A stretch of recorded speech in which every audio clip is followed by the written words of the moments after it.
When God gives you something, the first thing you should do is to give it back to God. It's a setup. When God gives you something, it's a setup. So most people think when God gives them something, hey, it's my honey. When God gives you something, it's a test of your loyalty. Exactly. It's a test of your loyalty, a test of your allegiance, a test of your whom do you serve, when God gives you something, and it will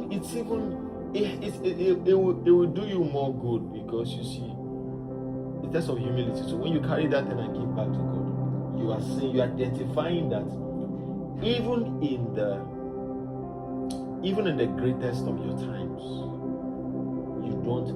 you still want to depend on the one that on time to help you run that season. Even in your best season, you want to depend on the one that owns season.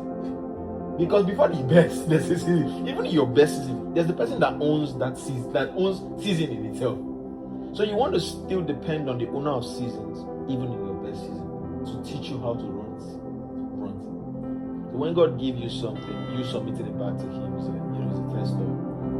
it's a test of your loyalty. And I feel like that's another thing that's helped us. We submitting back this relationship to God and saying, hey, this looks good though. This feels good though.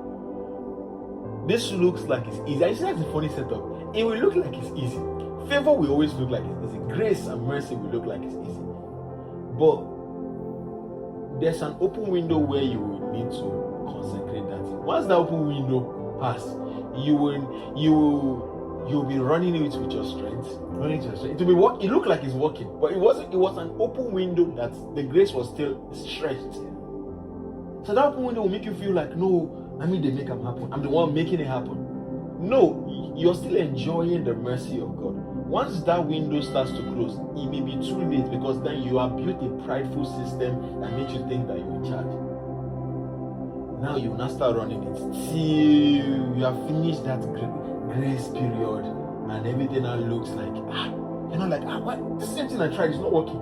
The same thing you're doing is, everything that you were doing now, you will not start doing it and you're seeing it's not working. That's where frustrations now enter. What seemed like a God-given gift will now look like the enemy's treasure in your hand. Because that time you will not realize that you were not the giver. So I feel like that, returning, giving, pledging your allegiance by, when God gives you something, and reaffirming where you stand and giving it back to God is one thing that's helped us. That helps relationships like this. And what else? I think that's just major factor